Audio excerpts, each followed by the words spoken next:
नमस्कार। Study 29 academy के एक और नई वीडियो में आप सभी का स्वागत है।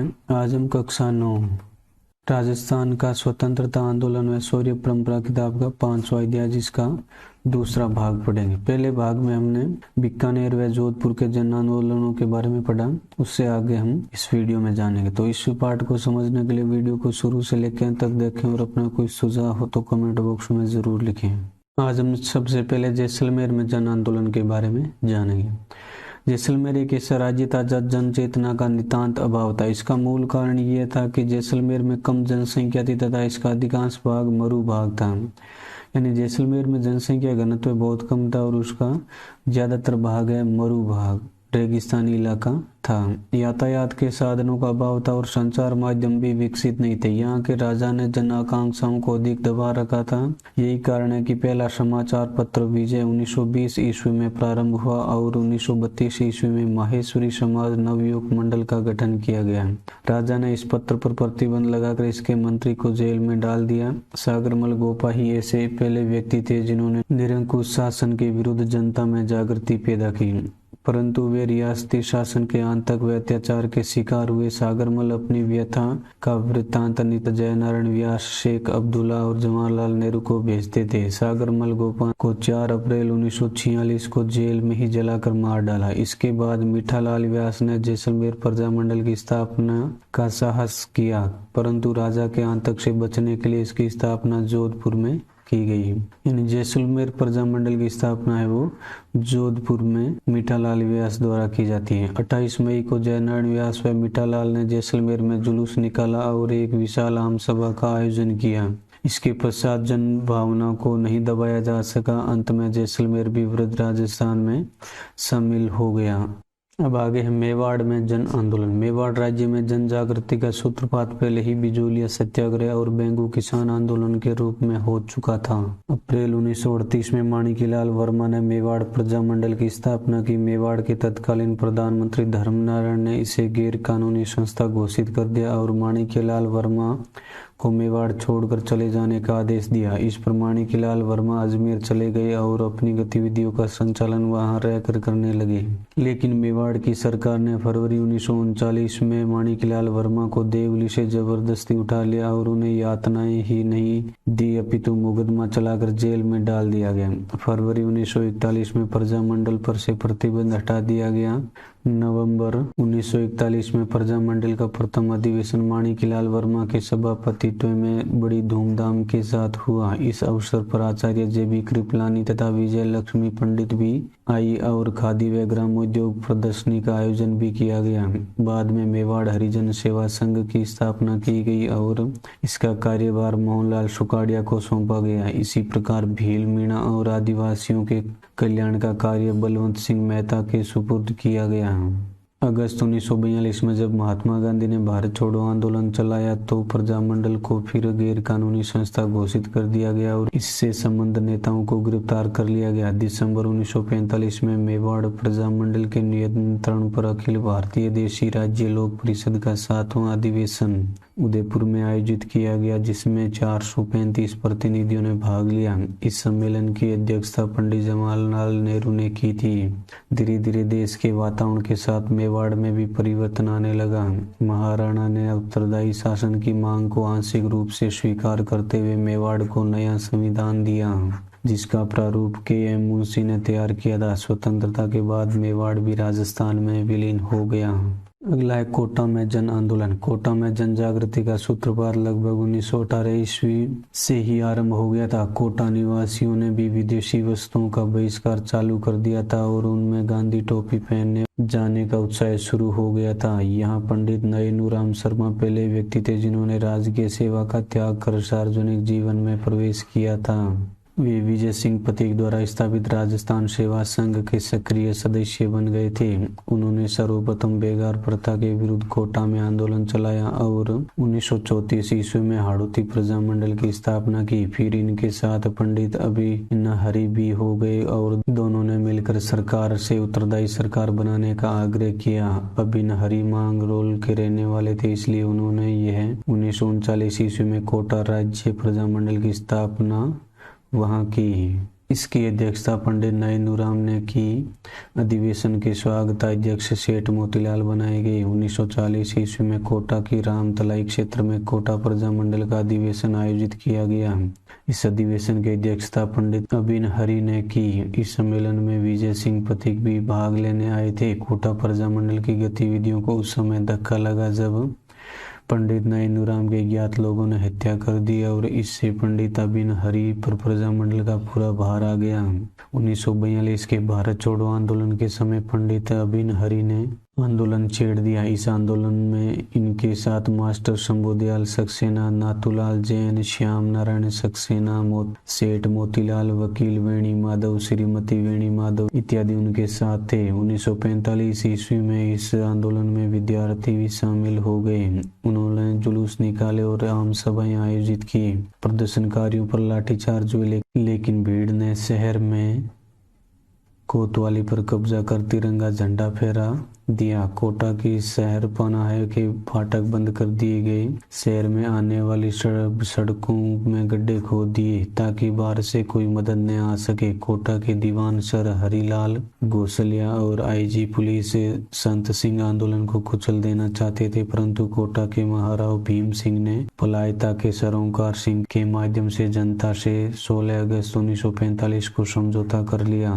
बाद में प्रधानमंत्री और आईजी पुलिस को भी दरबार से हटा दिया। इस आंदोलन के बाद प्रजामंडल के झंडे के नीचे कोटा के सामंत, नागरिक, किसान, मजदूर और छात्र सब आ गए।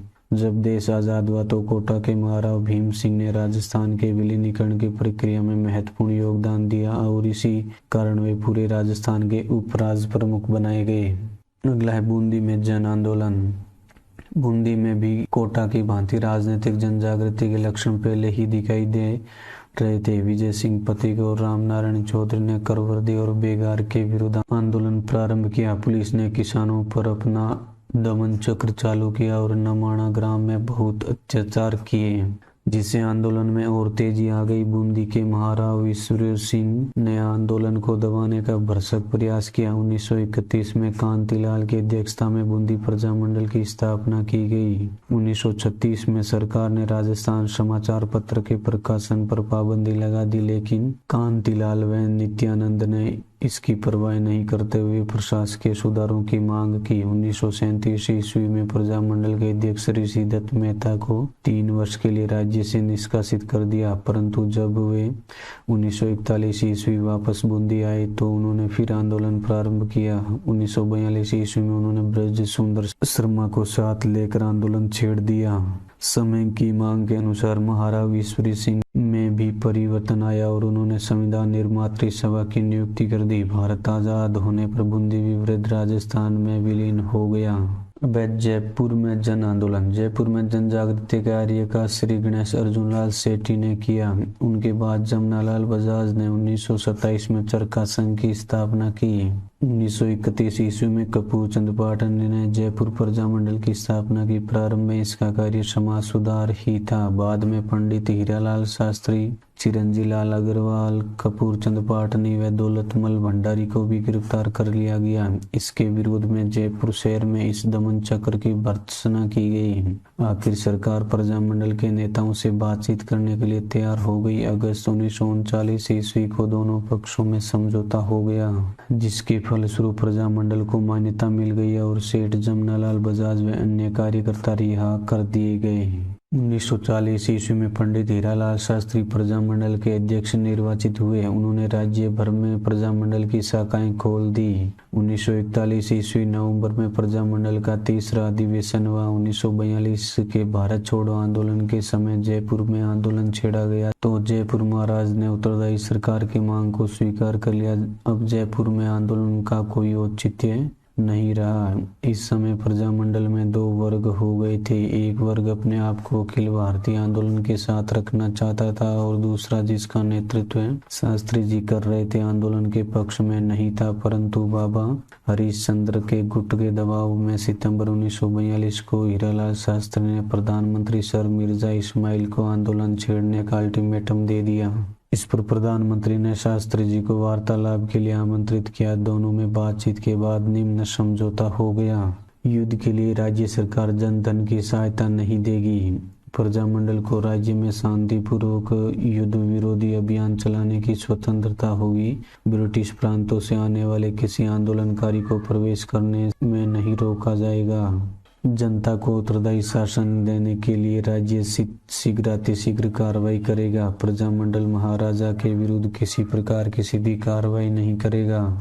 इस समझौते के फलस्वरूप जनसाधारण में आंदोलन करने की प्रेरणा समाप्त हो गई। शास्त्रीय समझौते के बावजूद आजाद मोर्चे के नेताओं ने आंदोलन चलाया, परंतु गिरफ्तार कर लिए गए। 1945 में जब जवाहरलाल नेहरू जयपुर आए तो आजाद मोर्चे का प्रजामंडल में विलीनीकरण हो गया। अक्टूबर 1942 में महाराजा ने एक समिति का गठन किया जिसका कार्य संवैधानिक सुधारों का सुझाव देना था। इस समिति ने 2 वर्ष में प्रतिवेदन प्रस्तुत किया। इसके फलस्वरूप 1945 ईस्वी में 2 सदनों वाली व्यवस्थापिका स्थापित की गई, परंतु दोनों में महाराजा का ही वर्चस्व था। जब चुनाव हुए तो प्रजामंडल ने चुनाव में भाग लिया, जिसमें परिषद में 3 सीटों पर और प्रतिनिधि सभा में 27 सीटों पर विजय प्राप्त की।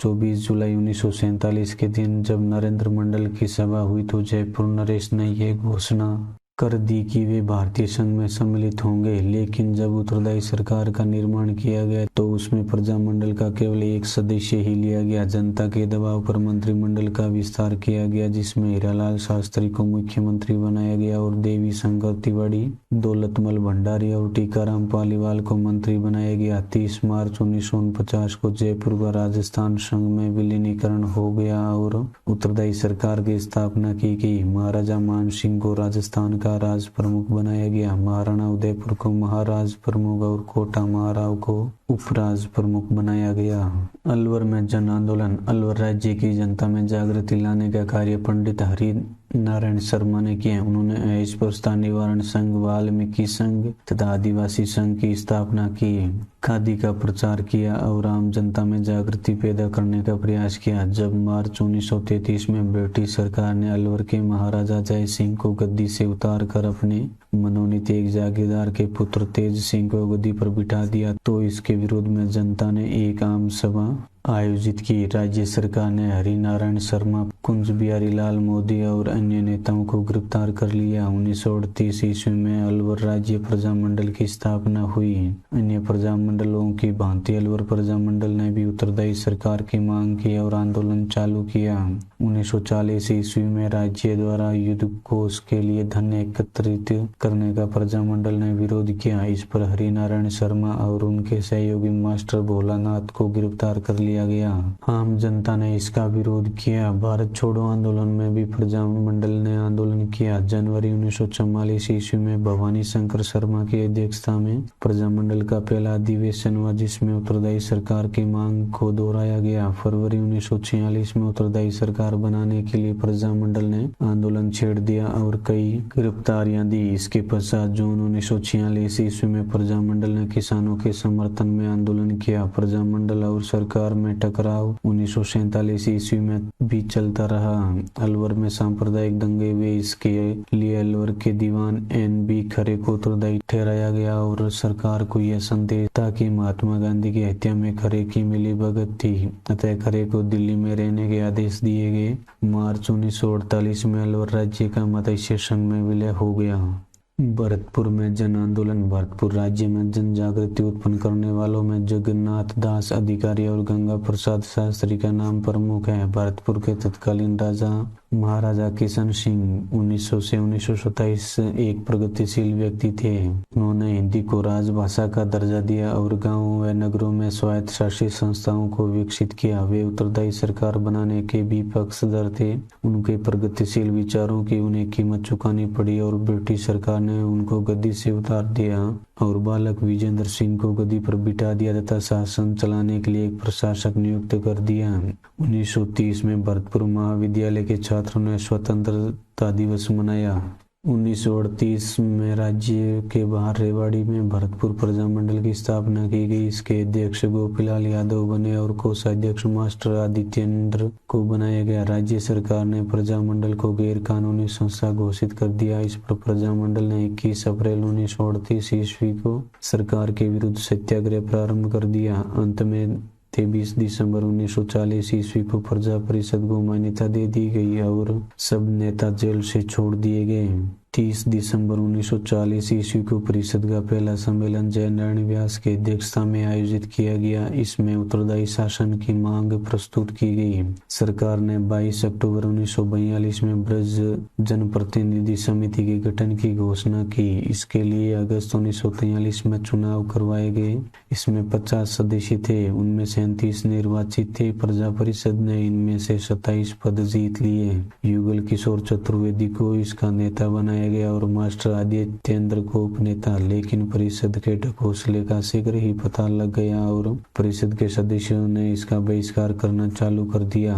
प्रजा परिषद का दूसरा अधिवेशन 23 मई 1945 को बयाना में आयोजित किया गया और फिर उत्तरदायी शासन की मांग रखी गई। प्रजामंडल ने सत्याग्रह चालू कर दिया। राज्य सरकार ने सब नेताओं को गिरफ्तार कर लिया। 14 फरवरी 1947 ईस्वी को वायसराय वेवेल व बीकानेर के महाराजा शार्दुल सिंह भरतपुर आए। उनके पहुंचने पर जनता ने व्यापक प्रदर्शन कर अपना आक्रोश प्रदर्शित किया। सरकार ने भी अपना दमन चक्र चलाया और सारे नेता जेल में डाल दिए गए। अलवर के मेओ व जाटों में दंगे भड़क उठे। 15 अगस्त 1947 को जब भारत आजाद हुआ तो भरतपुर सांप्रदायिकता की आग में जल रहा था। 18 मार्च 1948 को भरतपुर राज्य को मत्स्य संघ में विलीन कर दिया गया। धौलपुर में जन आंदोलन। धौलपुर में जन चेतना का कार्य स्वामी श्रद्धानंद ने 1918 ईस्वी में ही प्रारंभ कर दिया था। 1936 में पंडित कृष्णदत्त पालीवाल ने धौलपुर प्रजा मंडल की स्थापना की। इसके पश्चात 1938 ईस्वी व 1940 ईस्वी में उत्तरदायी शासन की मांग प्रस्तुत की। 12 नवंबर 1946 को तासीम गांव में प्रजा मंडल का अधिवेशन बुलाया गया, परंतु सरकार ने किराए के गुंडों के माध्यम से दंगे फसाद करवा दिए। 1947 के बाद भी धौलपुर प्रजा मंडल उत्तरदायी शासन की मांग करता रहा। अंत में 17 फरवरी 1948 को सरदार पटेल ने महाराजा को दिल्ली बुलाकर शासनाधिकार त्यागने पर मजबूर कर दिया। बाद में धौलपुर को मत्स्य संघ में विलीन कर दिया गया। करौली में जन आंदोलन। करौली में प्रजा मंडल की स्थापना 1938 ईस्वी में हुई। इसके प्रमुख नेता त्रिलोक चंद माथुर, चिरंजी लाल शर्मा व मान सिंह आदि थे। अन्य राज्यों की भांति करौली में भी आंदोलन समाप्त करने के प्रयास किए गए। नवंबर 1946 में करौली के पड़ोसी राज्य के कार्यकर्ताओं का एक सम्मेलन बुलाया गया जिसमें करौली में उत्तरदायी शासन की मांग की गई। जुलाई 1947 में महाराजा ने 11 सदस्यों की एक समिति संवैधानिक सुधार के विषय में सुधार देने के लिए नियुक्त की। प्रजामंडल ने मांग की कि इसमें कुछ जनप्रतिनिधि भी होने चाहिए, परंतु महाराजा ने ये मांग अस्वीकार कर दी। कुछ समय बाद करौली का मत्स्य संघ में विलीनीकरण हो गया। अन्य राज्यों में जन आंदोलन। राजस्थान में अनेक राज्य ऐसे थे जहां राजनीतिक चेतना का विकास 20वीं सदी के दूसरे व तीसरे दशक में हुआ। उनमें थे बांसवाड़ा, डूंगरपुर, प्रतापगढ़, सिरोही, साहेपुरा, टोंक, कुशलगढ़। झालावाड़ राज्य ऐसा राज्य था जहां के राजा स्वयं प्रगतिवादी थे और उन्होंने अनेक कदम ऐसे उठाए जिससे जन चेतना में वृद्धि हुई। बांसवाड़ा में भूपेंद्र सिंह त्रिवेदी, डूंगरपुर में भोगीलाल पांड्या, हरिदेव जोशी, गौरीशंकर आचार्य, शिवलाल कोटड़िया, भीखाबाई भील, प्रतापगढ़ में अमृतलाल पायक, चुन्नीलाल प्रभाकर, सिरोही में गोकुल भाई भट्ट आदि ने जन चेतना लाने के अथक प्रयास किए और प्रजामंडलों की स्थापना की। डूंगरपुर के भोगीलाल पांड्या ने भीलों, चमारों और अन्य पिछड़ी जातियों में शिक्षा द्वारा जन जागृति लाने का प्रयास किया। सेवा संघ के माध्यम से सामाजिक कुरीतियां तथा अंधविश्वासों को दूर किया। उन्हीं के प्रयासों से 1945 में डूंगरपुर प्रजा मंडल की स्थापना हुई थी। बांसवाड़ा में भील बाहुल्य इलाके में भूपेंद्र नाथ त्रिवेदी ने जन जागृति पैदा की। स्वतंत्रता प्राप्ति के बाद सभी राज्यों का वृद्ध राजस्थान में विलय हो गया। प्रजामंडलों का मूल्यांकन। राजस्थान में प्रजामंडलों या लोक परिषदों का जन जागृति करने में महत्वपूर्ण योगदान रहा है। उन्होंने अपनी राजनीतिक एवं सामाजिक समस्याओं के प्रति जनता में चेतना उत्पन्न की। प्रारंभिक अवस्था में यद्यपि इतनी सफलता नहीं मिली, फिर भी कार्यकर्ताओं और नेताओं के प्रयास कम नहीं हुए। राजाओं ने पहले तो प्रजामंडलों को गैर कानूनी बताया और नेताओं को जेल में डाल दिया। इससे जनता में और जागृति पैदा हुई। 1921 में राजाओं और नवाबों का केंद्रीय स्तर पर नरेंद्र मंडल बनाया गया। इस संस्था के सुझाव पर राजाओं ने प्रजामंडलों व लोक परिषदों की स्थापना होने दी। प्रजामंडलों ने कांग्रेस के कार्यक्रमों को अपनाया और आंदोलनों में भाग लिया। इसमें 1942 का भारत छोड़ो आंदोलन सबसे प्रमुख है। इसे सारा देश एकता के सूत्र में बंध गया और राजाओं को भी आभास हो गया कि अब लोकतंत्र का युग आ रहा है और राजतंत्र व निरंकुशता के दिन चले गए हैं। यही कारण है कि सरदार पटेल के प्रयासों से सभी राजाओं ने अपने राज्यों का भारत संघ में विलीनीकरण स्वीकार कर लिया। प्रजामंडलों ने ही सामाजिक कुरीतियों की और जनता का ध्यान आकृष्ट किया। इस महान सामाजिक व राजनीतिक परिवर्तन लाने का श्रेय प्रजामंडलों को ही जाता है। वीडियो अगर उपयोगी लगा हो तो इसको लाइक करें और अपने दोस्तों में शेयर करें। चैनल पर पहली बार आए तो चैनल को सब्सक्राइब कर लें और बेल आइकन भी दबा दें ताकि आने वाले वीडियो के नोटिफिकेशन आपको समय पर मिल सकें। वीडियो को पूरा देखने के लिए आपका बहुत बहुत धन्यवाद।